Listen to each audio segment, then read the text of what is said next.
Out here on the streets. That's right. So I'm Quentin Lucas, the mayor of Kansas City.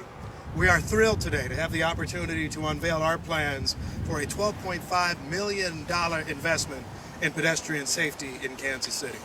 We spend a lot of time talking about our public safety concerns, violent crime, shootings, homicides, all of which are very important to us.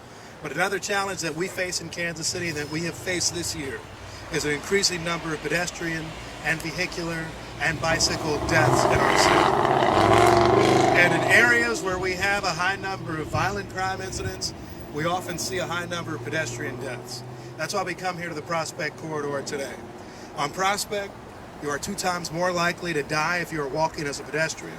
On Prospect, we have seen in just this stretch between Linwood and Emmanuel Cleaver II Boulevard more than 269 incidents of property damage coming from vehicular accidents. And on Prospect, we are committing to making a difference. Prospect Max was something that we are incredibly proud of. I was able to help get that started when I served on the city council, but we recognize that's not enough. We want to make sure that we do the work necessary to ensure that people can get to where they need to go safely. A few things about this particular project.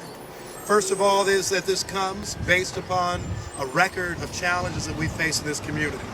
Between 2017 and 2021 on this block alone at 39th and Prospect, there have been 6 crashes resulting in fatalities or with serious injuries involving pedestrians. In just 5 years, from 2017 to 2021, this area saw 4 fatalities, 11 crashes with significant injuries, and the fatal crash rate on Prospect, as I noted before, is nearly double the city's overall rate. We also recognize that this Safe Streets for All grant has a few very key goals. One, to make sure we're thinking about how people get around in every possible way. If they're catching the bus, if they're driving, if they're walking.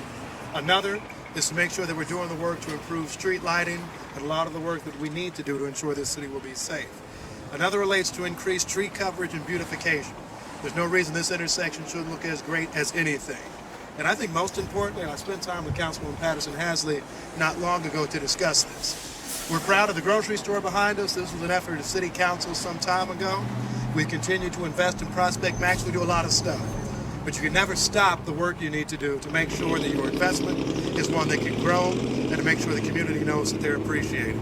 You'll hear from members of City Council today. One community member will be able to answer questions for you later.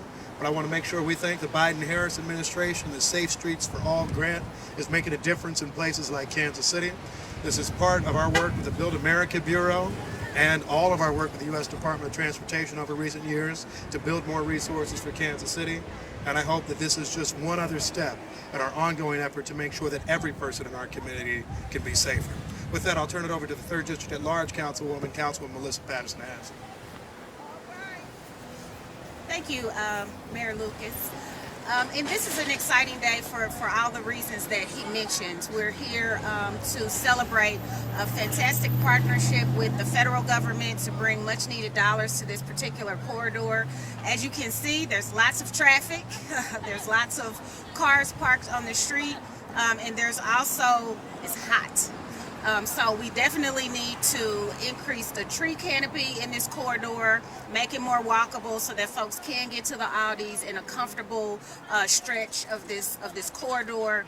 And so all of those things are really important to a healthy Kansas City community. So congratulations to all that have been working on Vision Zero that are a part of the council before my arrival. And I'm thrilled to see that work is continuing on, and we're looking for ways to keep moving forward. So thank you, and thank you for being here.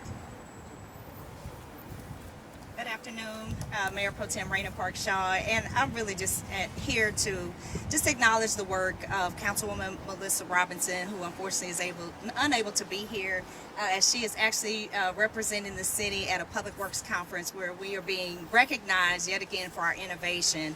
But just want to congratulate my 3rd District colleagues, congratulate the Public Works Department, City Manager Brian Platt for all of the work that you have done, and am grateful to the Biden-Harris administration for their work. As you can see, as was already said, how important this corridor is to Kansas City, and this investment is much needed. Thank you.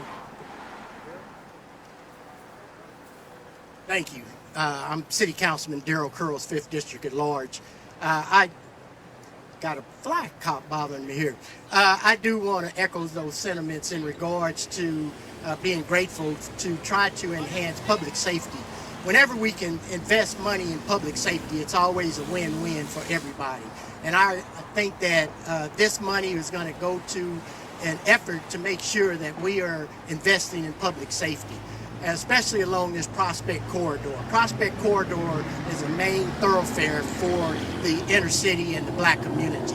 And anytime that we can invest more money in this corridor, I'm all for it and I'm all in. And I want to make sure that I thank Congressman Cleaver, thank the Department of Transportation, thank our staff and everybody else that put forth an effort in regards to securing these funds for this endeavor.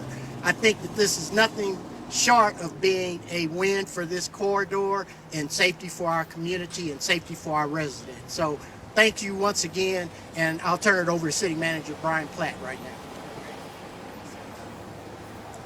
Thank you, everyone. Just want to say thanks again to our team on the Public Works side, Councilwoman Robinson, and all of our partners to make sure we could finagle these funds from the federal government. One of the biggest barriers often to Vision Zero implementations is funding and resources. And so these dollars are going to go a really long way to make our streets safer for all road users in so many communities. So thank you to everybody.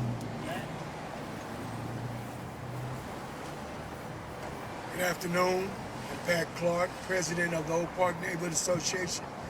On behalf of this neighborhood, we thank you. On the grounds that we're standing on right now, this was the highlight of 39th and Prospect, Joe Looney's Party Center. This is a place where, you know, we were lit up around here.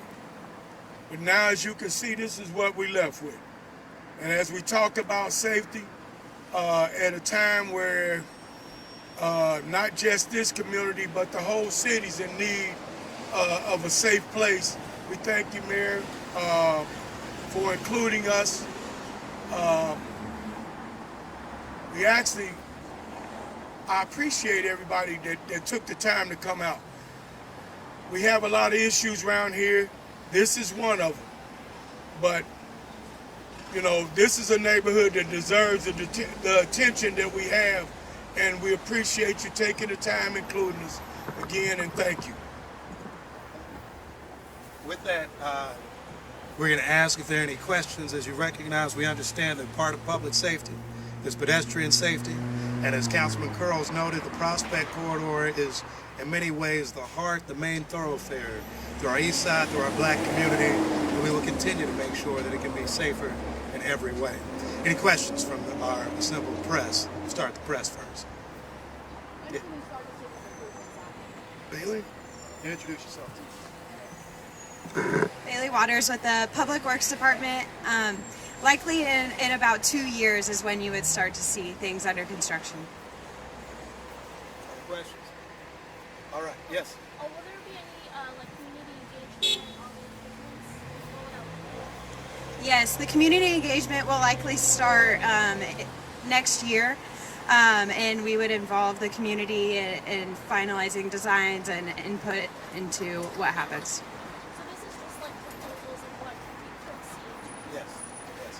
And I will say this, there's been a lot of talk, and I commend our city staff, Ms. Waters, the city manager, all their colleagues, about what Vision Zero is and is not. Some people think it's just a story of bike lanes. It's really a story of how does everybody get around our cities more safely, and in every neighborhood of our city. I think that's why Kansas City was able to receive this grant, because our council members, our city staff, our communities, our neighborhoods working together recognize that the story of how we make this area safer is one that's thinking about every mode of transportation coming through. So for us in Kansas City, Vision Zero is not just a fad, it is not just one thing, it is not just one area.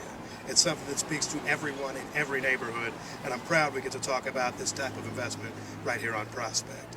If those are all of our press questions, we'll say thank you, and we'll make sure we visit with community members. Thank you all for being here today. Forgive me. The biggest highlight up here for us right now, we're building Oak Park townhomes just north of here, over on the east side of the street. Anybody, hey, forgive me. Forgive me. Thank you.